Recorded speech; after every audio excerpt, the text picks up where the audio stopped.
was the biggest mistake of my life. 19-year-old Allie is talking about sexting, and it's something you've probably been hearing a lot about lately. Sexting. Sexting. If you've ever sent or received sexually provocative pics, you should know that there's a thin line between private flirtation and public humiliation. You wouldn't think that something could spread that far that fast.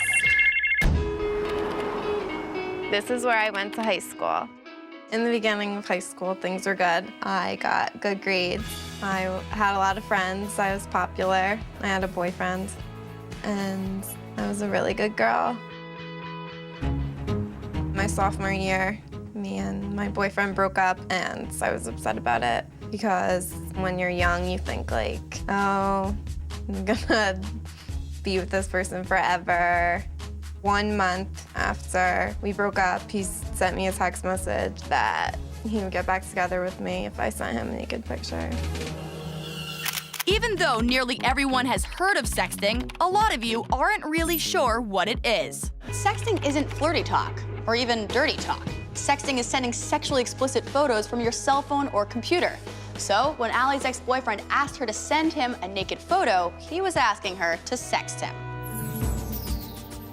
After the breakup, I was feeling rejected and extremely vulnerable.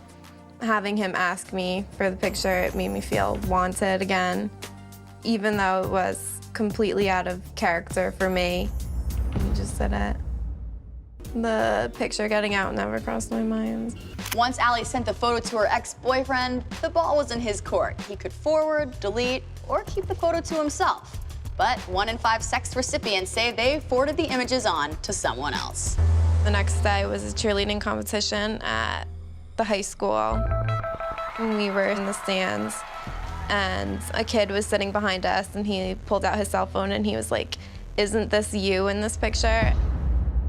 And that's when we realized he ended up sending it to everybody in his contact list.